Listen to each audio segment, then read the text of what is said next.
Hey guys, Brian and Aaron here from 5 to Go. Did you know that right this very moment, your RV is lying to you? Too dramatic. No, I think it's great. I think it's great. Dead accurate. Dead right? accurate, yes. Yes. Be afraid. Very afraid. So what we're talking about is there are four different things, four different sensors that are probably in your RV. We have all of them. Some of you guys have 2, 3, or maybe all 4 of them. We are talking about tank sensors. So Yep, black I know tank, you gray got tank, those. fresh. You definitely have those. Talking about temperature sensors. So your AC, thermostat, temperature, all of that. You definitely have those. Third one you might not have. This is leveling sensors. So if you have a leveling system on your RV, you know they are liars. And fourth, we are talking about wind and weather sensors on awnings. Now, if you have an awning that goes out and has the arms, you may not have a sensor on it. Right. But if you're in a motorhome and you have one of the armless awnings like we do, and we did in our previous RV, it has a little sensor on it. It's a liar. Don't trust it. Nope. We'll talk about that later. All right, first up, tank sensors. Our RV has the Firefly system, which is this weird little tablet thing here. And on my home screen, it tells me how much water I have in fresh, how much gray water is in the gray tank, and how much black water, sewage, whatever you want to call it, is in the black tank. Right now it says fresh is 33%, gray is empty, and black is 67%. I trust those first two because I know I put about 40 gallons of fresh in there, which is 33%. It's a 100-gallon tank. Gray is empty because we leave gray open all the time when we have sewer, and that's because we're constantly doing laundry, running the dishwasher, washing hands, taking showers, like all of that. I don't want to go out and be opening and closing that twice a day. The black tank, however, is at 67%. This is not accurate, and I know this is not accurate because I emptied it this morning. Why does this happen? So basically how a black tank sensor works is you have a sensor on the outside with a little probe that sticks on the inside, and that little probe gets stuff on it. Sludge, slime, toilet paper, stuff on it. And over time, that builds up, and then that little sensor doesn't read properly. There are a couple ways to get around this. One is to use tank treatment that is really aggressive. I'm not just saying this because we're friends, but I like Liquify from Matt's RV Reviews, the Liquify orange stuff. It works really well. It works so well that we've actually had clogs in the toilet and pour just a little bit in it and then go back and flush it again half an hour later, and it goes right through. Like it aggressively dissolves whatever's in there. So another way that you can keep these sensors working a little bit better, and obviously not really well because mine are still not working right, is to flush your black tank. Now, most RVs now are really starting to come with black tank flushes, which is a little inlet on the outside that you attach a hose to. You turn on the water and it goes to a little sprayer that's inside the tank, and it sprays out and spins out. Some of them spin around, some of them just spray. They do different things, and it basically is to get stuff off of the walls of the tank. That works pretty well. I find that it works better if you can get hot water into it, so I actually have my outside shower permanently plumbed into that black sprayer. So when I empty out my black tank, I can just turn that sprayer on full hot water, open it up, let it go, and when it's all done, I can turn it off and close it up. And it does have a check valve in it for any of you guys worried about cross-contamination. Water cannot come back out through that inlet, so having this hooked up in this way is not a problem. The only way to really, absolutely, 100% get your sensors working again is to hire a company that comes out and cleans tanks. They have special fittings and special hoses and high-pressure sprays and chemicals that they can run up into your black tank and blow out all of this scale and all of this nasty stuff that builds up. I have not personally done that. I know people that have done that, and there's a couple great videos out there on YouTube about that. So if that is something you're interested in, check it out. I have just kind of resigned myself to never having an accurate tank sensor. It's fine. I've actually thought about upgrading my sensors in the future to what's called the C-level system, which is a strip that you install on the outside of a tank, and it reads in 2 to 3% increments. That's what really bugs me. It's not that it's that inaccurate, it's that it has 33% increments. So even if it was accurate, it's not very useful, because if it doesn't say 67%, it could be 66%. When we go boondocking, which we do a lot more in this motorhome than we have done previously, it is really nice to have an accurate look at the fresh tank and the gray tank especially. So that sea level system is an option. It's a little bit pricey, and you have to do the install yourself or pay someone to do it. So it's not necessarily for everybody, but check it out if you are a little obsessive about your tank sensors. Now let's go talk about temperature, because I'm getting hot. So the next sensor that we want to talk about is the temperature sensors. And we have kind of zones in this one. So we have 3 different air conditioners. So we have the front, the mid, and the rear.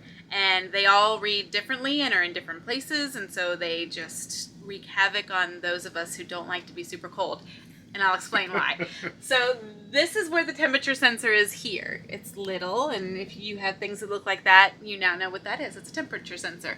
So this is the one for the front, and the front gets a lot of heat, especially when it's warm like it is here in Florida right now. Well, and right now we're facing that way. Like, you can see how the sun is coming in. Right. The sun is on that corner right now. So it's reading very warm, so Yeah. it's just pumping air conditioning into here. Yep. The mid one is under or right above the dinette, the new dinette that we did. Have you seen that video yet?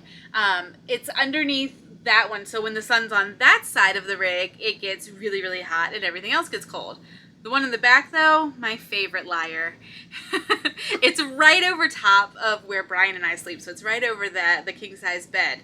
That sensor also cools like where the littles sleep in the bunk. And so our body heat is close to that sensor over the bed and says, oh, it's warm in here, and then freezes out my little kids in the back. So they sleep with lots of warm blankets because it gets very chilly in the back of the RV. Even in this airtight, like really well insulated rig, we are constantly like battling with if the air should be on or if the air should be off or whatever it is. So is there any good solution to that? No, not at all. No.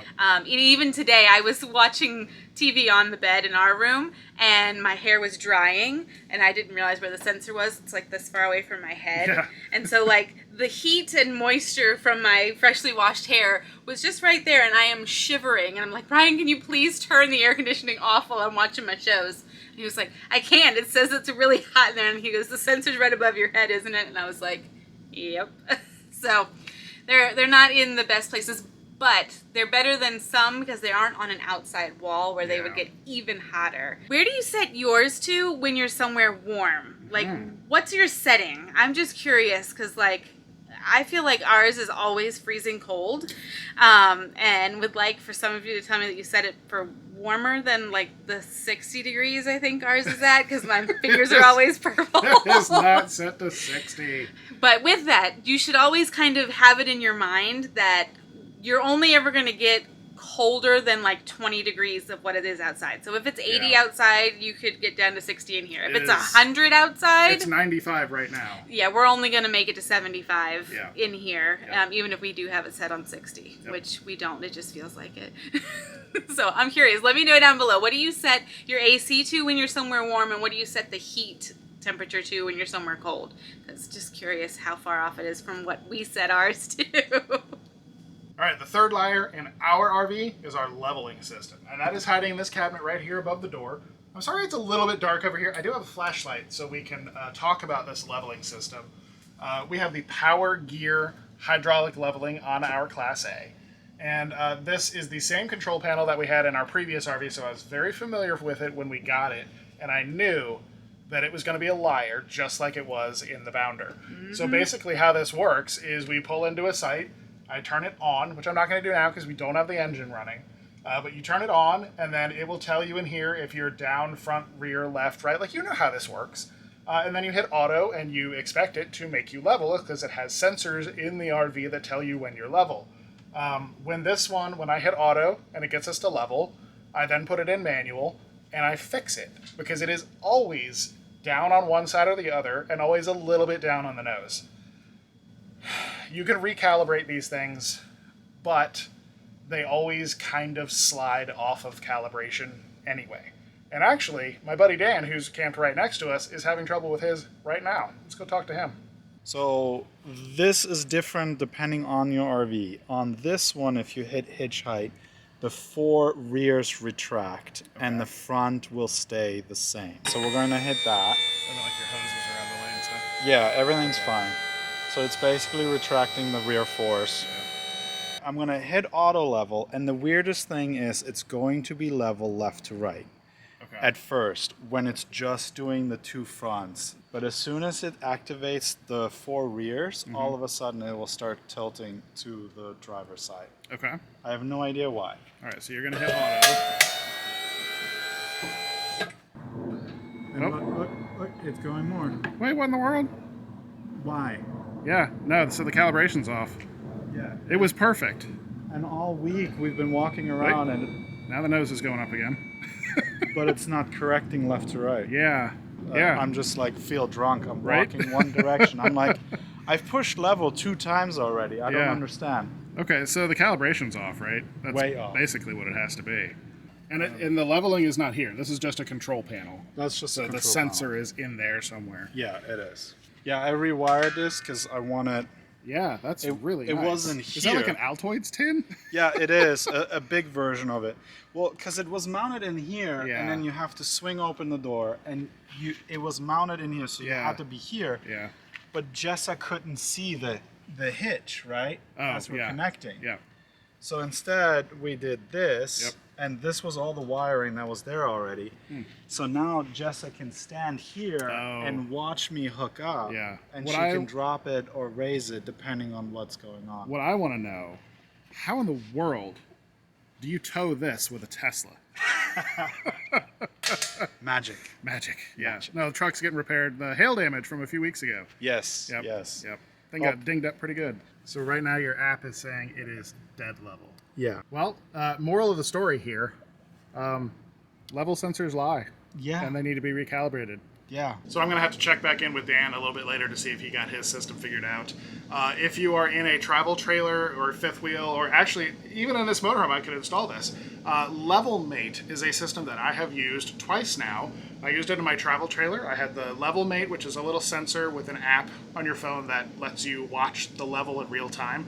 So with our travel trailer, our first RV, we had LevelMate installed in there, and we used those curved Anderson blocks to back up onto. Amazing combination. I could tell how level we were side to side as I was backing the RV into a spot. It was fantastic.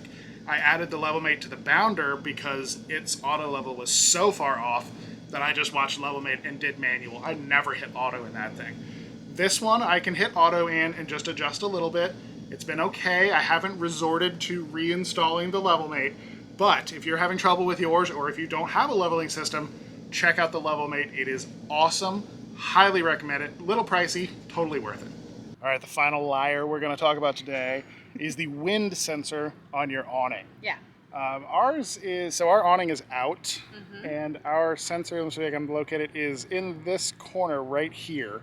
And what it is supposed to do is if there's any wind and the awning starts going like this, it tells the computer, oh crap, it's getting windy. I don't want to brake, so take me in. Right. It's supposed to do that. It also has a water sensor on it, so if it starts raining, it's supposed to go in. It has never gone in from the water Oh. on this one. The bounder would. Yeah, the bounder The bounder, absolutely like, would. if it just started spitting just a little bit, it was like, was I'm in. out. Yep. So, yeah, or I'm in. Right. So it would do that. That one just fine. This one does not with any water. I could probably spray a hose directly on it and it wouldn't go in. Right. However, the wind sensor on this one is very strange.